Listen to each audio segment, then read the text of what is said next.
to the Prophecy Club. We are going to listen to the audio of a DVD, but this is a really good DVD. Now, not very many people are going to understand this that haven't been listening and getting this kind of information from the Prophecy Club for quite a while. We're going to listen to Rob Skiba teach on some very interesting and powerful information, and it's about mythology, UFOs, and how that ties together with the coming great deception. We believe when the Bible says that there's a strong delusion coming, and it'll be so strong that God sends it, okay? It's a whopper.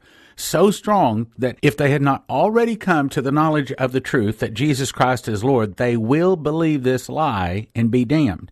And we believe that that lie will have something to do with UFOs, hybrids, aliens, and this sets the scene. This will really help you to understand some things that you're not going to get from your normal ministry out there. And sometimes, as Christians, we have to study. We have to show ourselves approved, a workman that does his work, okay? We have to, it's like tools, okay?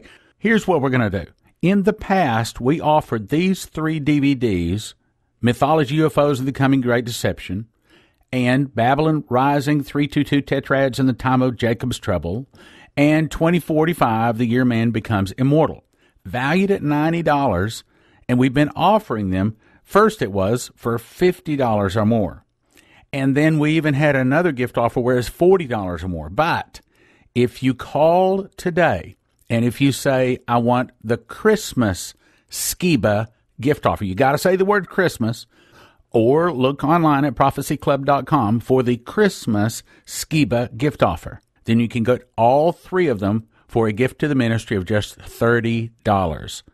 3 brand new DVDs, $10 each. You can't get that anyplace else, guys. That is a Christmas whopper of a special.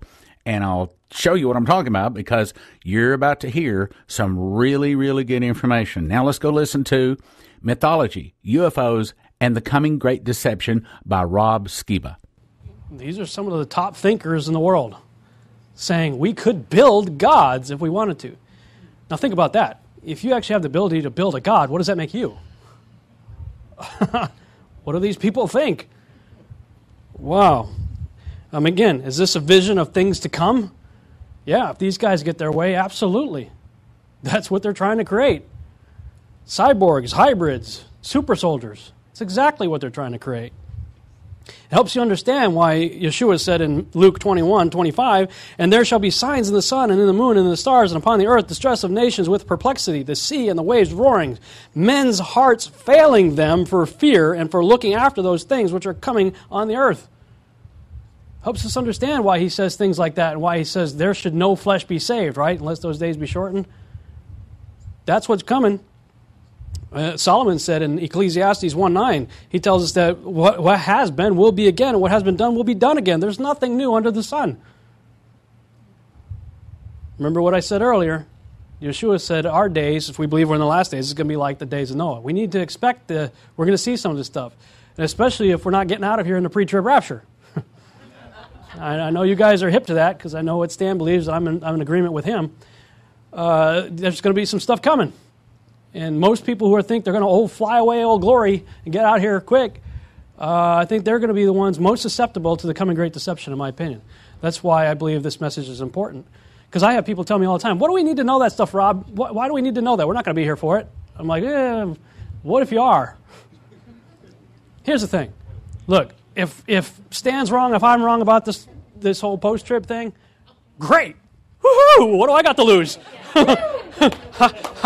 I'll be laughing all the way up going, I was wrong! Whoop-de-doo! Yeah, but what if you're wrong?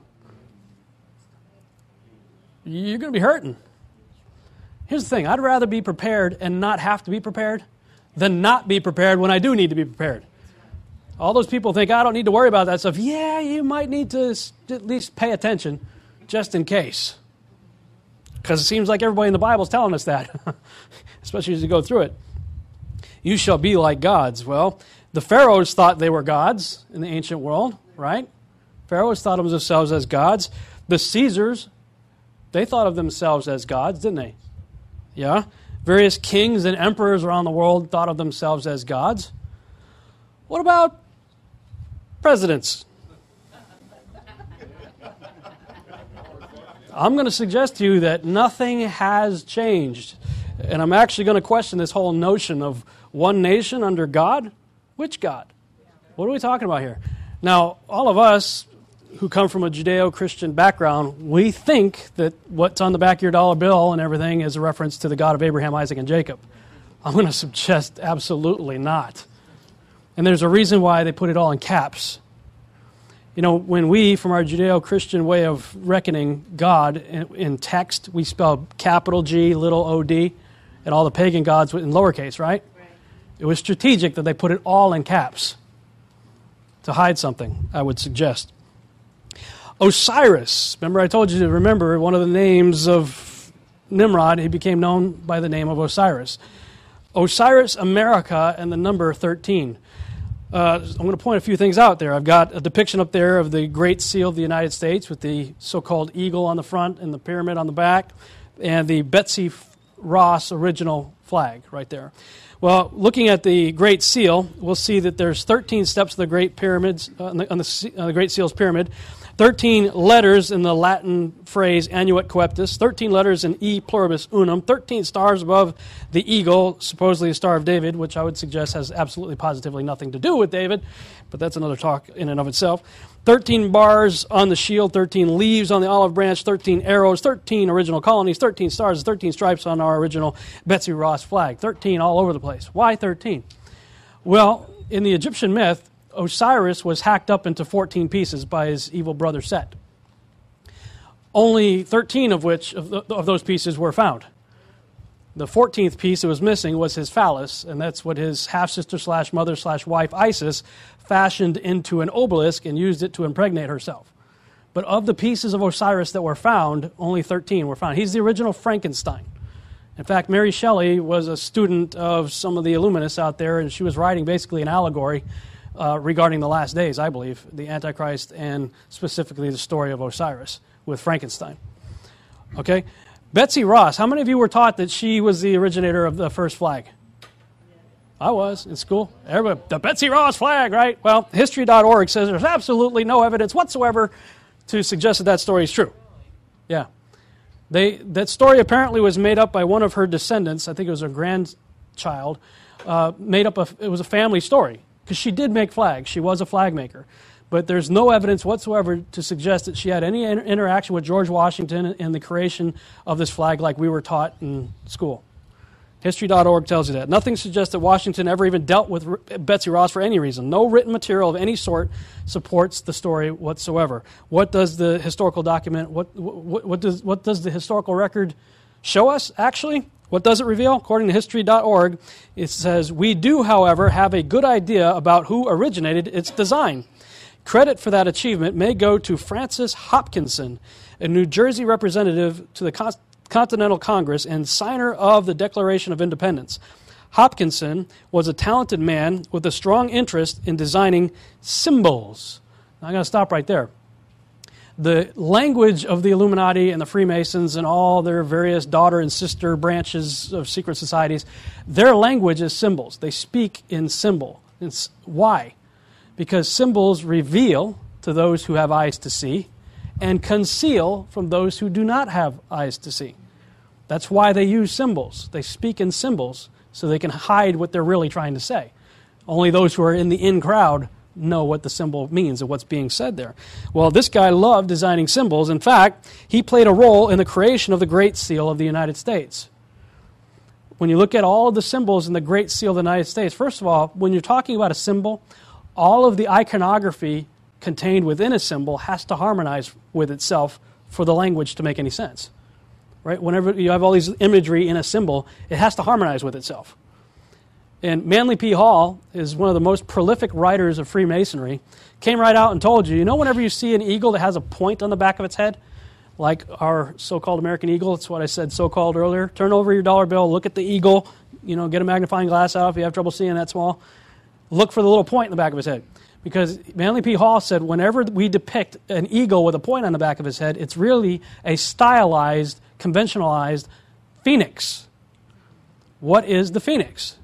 Well, in Egyptian mythology, the phoenix is the dying and resurrecting soul bird of Osiris, known as the Banu.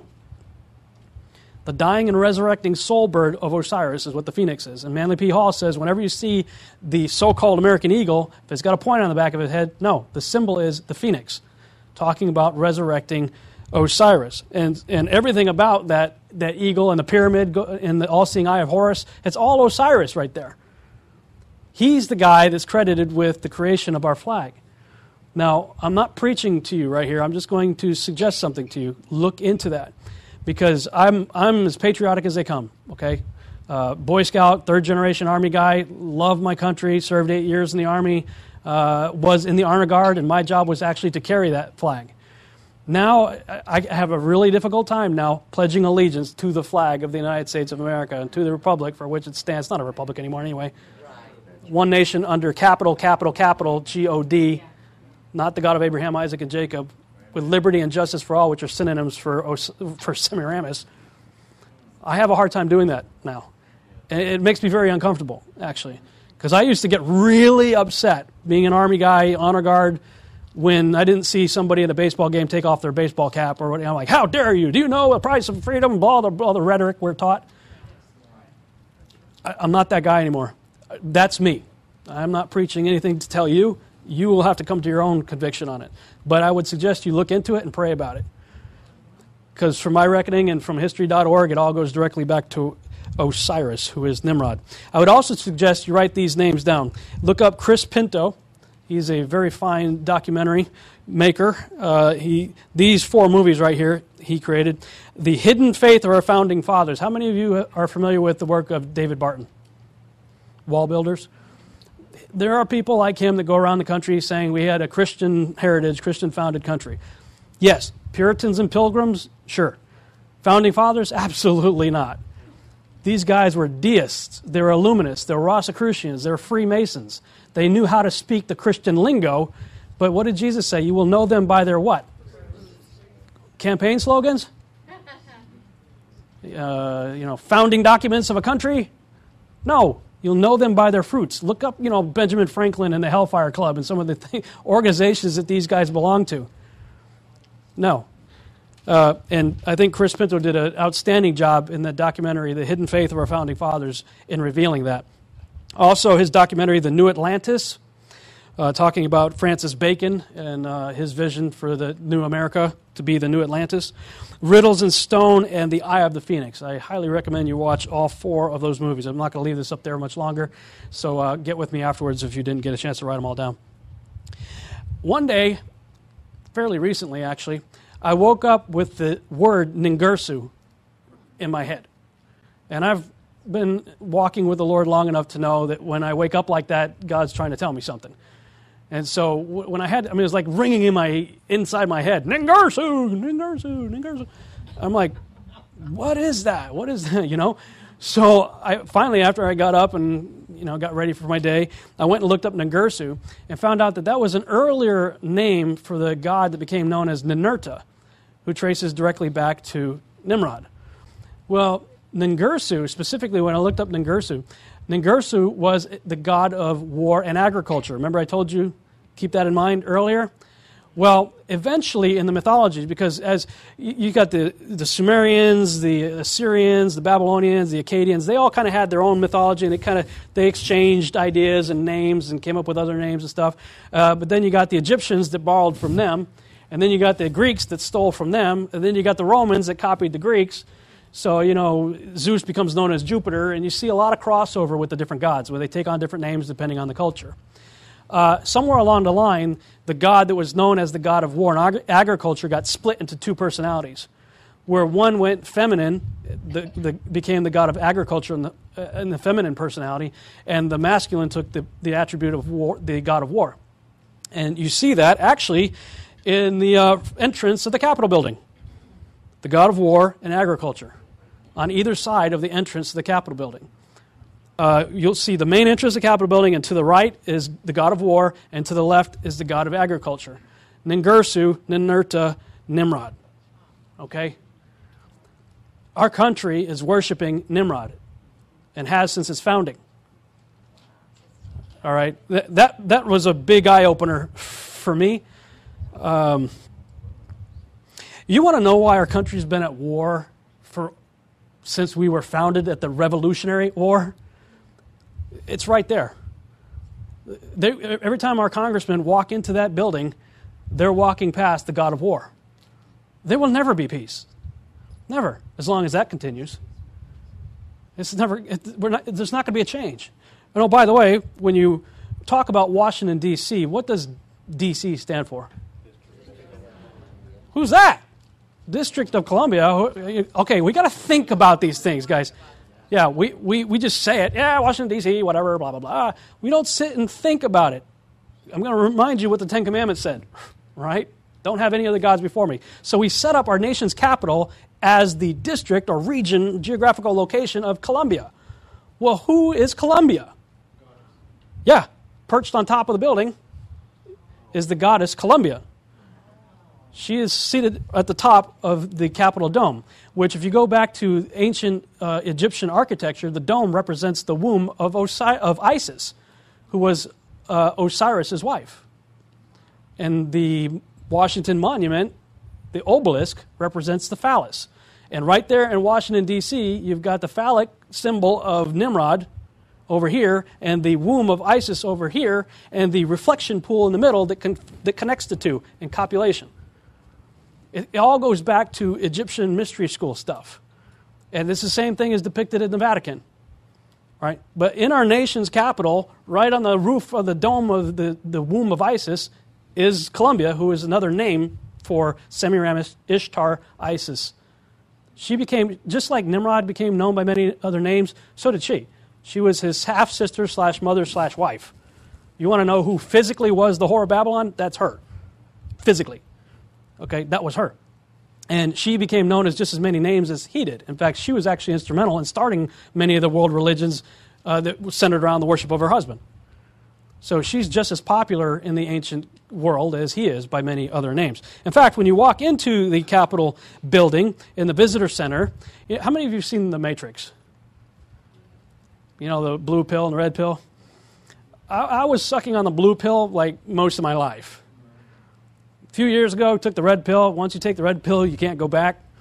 I grew up in Massachusetts, lived in New England 33 years, took many trips to Washington, D.C., field trips in school and stuff like that. Many times been to D.C., didn't see a thing. Take the red pill, boy. I was in this past a couple of Novembers ago. My wife and I went to visit my sister who now lives in Virginia, and we went to D.C.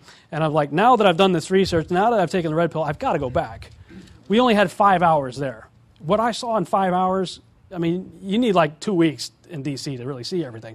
But in 5 hours, man, what I saw just blew my mind having taken the red pill.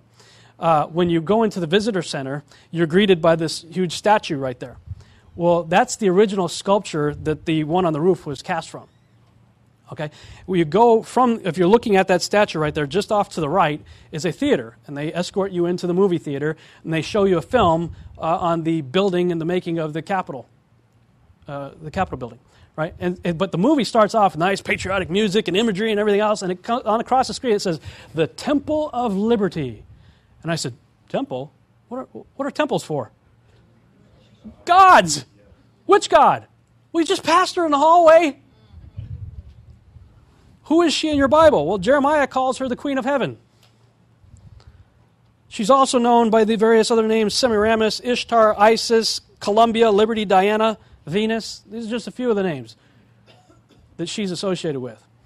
What were you taught the phrase E Pluribus Unum? What does that mean? Out of many one. That's what we were all taught. What did that mean to you in school? When you heard out of many one, what did that mean? One nation, many ethnicities, 13 colonies, one nation, 50 states, one nation, blah, blah, blah. Again, the iconography has to agree with itself, right? Here you've got an individual known as Columbia, who's also known as Ishtar, Isis, Semiramis, etc. And right at her feet, on the globe that she's standing on, is the word E Pluribus Unum. Out of many, one. One individual known by many names. Ishtar, Isis, Semiramis, etc. Okay? You got that right there in the Capitol building. Then, and the arrow's pointing to where it says E Pluribus Unum. You go into the Capitol Dome, into the womb of Isis, and there's all the pretty pictures on the bottom. And those are the pictures that some of the various ministries out there that want to promote the idea that we came from a Christian heritage will point to all these pretty pictures. And sure, you look at those and say, yeah, Christian heritage, wow, isn't that nice? The problem is the further up you look into the womb of Isis, the more sinister and scary it gets. They conveniently leave all that other stuff out. You see at the top of the picture there, the band that goes all the way around. It's called the Frieze of American History. It starts with Christopher Columbus and goes all the way around to the Wright brothers' first flight. The problem is you don't get very far past Christopher Columbus and you see this right here, Cortez and Montezuma in the Aztec calendar stone. And you're thinking, well, wait a minute. Like everything else is United States of America history. What's this Central America stuff being thrown in there? Specifically related to that whole December 21st, 2012 thing. Everybody thinks that was a dud. I'm going to suggest otherwise. And if I forget to mention it, please remind me, because I'll tell you what I believe happened with that. But that's right there in the Frieze of American History. And then the further up you look, you see 72 is one of those high occult numbers. I got a whole chapter in my book on 72 and a red moon rising. 72 is one of those occult numbers. Just Google the number 72 and you'll see no shortage of information on 72. Well, there are 72 pentagrams, which in the occult is known as a binding utility for controlling demons. 72 pentagrams going around a painting called the Apotheosis of George Washington. Now, he's the founder of our country, right? Good old Christian General George, right? Father of our country. That's what we're taught, right? Were you taught that? Or is it just me? Am I crazy? Tinfoil? Tinfoil? No, I was taught that. George is always praying, right? Take a knee. There's George praying. The question is, who's he praying to? Right? God. Well, that's a little generic. Help me out here. Is it the God of Abraham, Isaac, and Jacob? Which God are we talking about here? I'll say the same thing regarding our current presidents that try to play the Christian card on you. Christians are very naive, just as guilty. George H.W. Bush was asked, hey, are you a Christian? And he stumbled over his words during his election. And then he corrected himself and he said, well, if you mean have I been born again, then yes, I'm a Christian. Oh, we heard our Christianese. And we said, George Bush is a Christian, woo, just like Ronald Reagan, yay! Right? No. What you got to understand is this guy is second generation Skull and Bones. And we're going to deal with Skull and Bones in the next presentation. Skull and Bones has a perverted sick ritual where you lay naked in a casket, do all kinds of perverted stuff, come up out of the casket, and they say, congratulations, brother, you have been born again, ... into the Skull and Bones. He tricked you. He used our lingo, and we didn't bother to look it up and check into it. What did Jesus say? By their fruits we shall know them, not by their campaign slogans. Nothing has changed. It goes all the way back to George. If you read some of the things Thomas Jefferson had to say about George and how that sly fox pulled one over on everybody with regard to his so-called Christian beliefs, no, he was a deist. He was a Freemason. All right? And if this is George depicted in heaven, as we are led to believe, well, don't you think if this is a scene in heaven, you might see, I don't know, maybe Jesus up there, Abraham, Moses, Gabriel, Michael, somebody? No. Who do you see up there? Well, you see Neptune there. You see Ceres there. You see Minerva there. Vulcan, Columbia, and Mercury, and our founding fathers at his feet taking notes from the messenger of the gods. In heaven, in the Capitol Dome. Why do these ministries conveniently leave that information out when they're trying to tell us that, this is a Christian country? Why, nobody wants to hear that, but go there don't believe me. Remember I said at the beginning of this presentation? Don't believe a thing I say. Look it up for yourself. I'm showing you pictures. There's nothing godly about that apotheosis of George Washington. Oh, by the way, what does apotheosis mean? Well, apotheosis is a word that means in the World English Dictionary, it says apotheosis is the elevation of a person to the rank of a god. Remember the question I asked? What about presidents? Here's George elevated to the rank of God.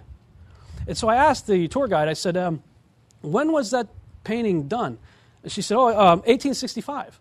I said, well, isn't that the same year Abraham Lincoln died? And she said, yes, as a matter of fact. In fact, he was the first president to undergo the lying in state ceremony that every other president since him has gone through as well. I said, what is that?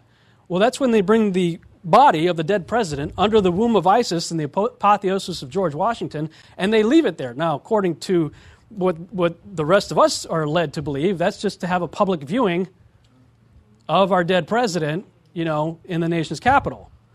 The problem is that's an Egyptian mystery school practice, where in the whole reckoning of the pharaohs, Osiris, when he died, he went into the underworld, became known as the god of the underworld. He usurped the leadership of Anubis, who is the jackal-headed, dog-faced kind of god. He took over his role as the ruler of the underworld, and now Anubis answers to Osiris. Well, in the upper world, remember, 14 pieces, 13 were put together, 14th was the phallus. Isis impregnates herself with the phallus and gives birth to Tammuz in your Bible, or Horus in the Egyptian mythology. Horus was said to have been the reincarnation of Osiris in the living world. So the pharaohs basically were acting as the reincarnated Osiris in the living, and then when they die, they become they go with him in death in the underworld. Everybody with me? Same thing with our presidents. In the living, they're playing the role of Horus. In the dying, they go through the apotheosis and become Osiris. They put all our presidents underneath the womb of Isis so they can be born again anew in death through the apotheosis process. It's sick. If you have look, I used to be very politically active, always voting, rock the vote, get the vote out, right? Tea parties, that was me. I was like a huge Ron Paul guy in 2008. Like that guy, every time he opened his mouth, I was like, yeah! But what I saw the media do to him made me question some things. The media, he would be ready to go on the debate, and they wouldn't even let him on the stage. I'm going, okay, there's an agenda going on here. You need to look at who these guys are being funded by. Okay, most of these guys were funded by corporations and Goldman Sachs. So who do you think's interests are they going to represent? Yours? You check the box, punch the Chad, push the button. Well, I'm going to interrupt the broadcast right there, but I'm going to encourage you to call in and get these 3 DVDs. Now, if you want to order just the one you've been listening to, Mythology, UFOs, and the Coming Great Deception, that's available for a gift of $30. Or you can get all 3 of them in the Christmas Skiba gift offer. That one plus Babylon Rising, 322, Tetrads, and the Time of Jacob's Trouble, and 2045, The Year Man Becomes Immortal, all 3 valued at $90, available today for a gift of just $30. But you got to call today, and you have to say the word Christmas. You say you want the Christmas Skiba gift offer, and you're going to get all 3 for $30. So that means basically get 1 and 2 more are free. So that is a whopper of a gift offer. Now, call 785-266-1112. I'll repeat that, 785-266-1112. Or you can go to prophecyclub.com. Prophecyclub.com, Christmas Skiba gift offer, or 785-266-1112. Thank you for listening. Thank you for your prayers, and thank you for your gifts of support. God bless. Now from the Prophecy Club, some exciting opportunities for you. Doug Hamp is author of 4 books and 19 DVDs on Bible prophecy and speaks around the globe. But the reason people listen to him is because he reads Hebrew and Greek. And he just made 3 new DVDs. The first one is a graphic look at the second coming in Armageddon. He says, moments after the heavens pass away, Jesus will come down to the Mount of Olives where his feet will break the mountain in 2. Then the Battle of Armageddon will begin in Jerusalem, not the Valley of Megiddo. Then the second one is the millennium, heaven on earth. He says once the heavens pass away, the earth is ruined at the coming of Jesus, then the Lord will recreate a new heaven and new earth at the beginning of the millennium. The third one is the final rebellion, Satan's assault against the New Jerusalem. When Satan is released after 1,000 years, he'll convince the mortals to rebel against Jesus and will stage a coup against the New Jerusalem. Then fire from heaven destroys the mortals. You can get all 3 valued at $90 for a gift to the ministry of just $40. And it goes for soul winning, and it'll bless you. 785-266-1112, prophecyclub.com. Ask for the Hamp number 2 gift offer.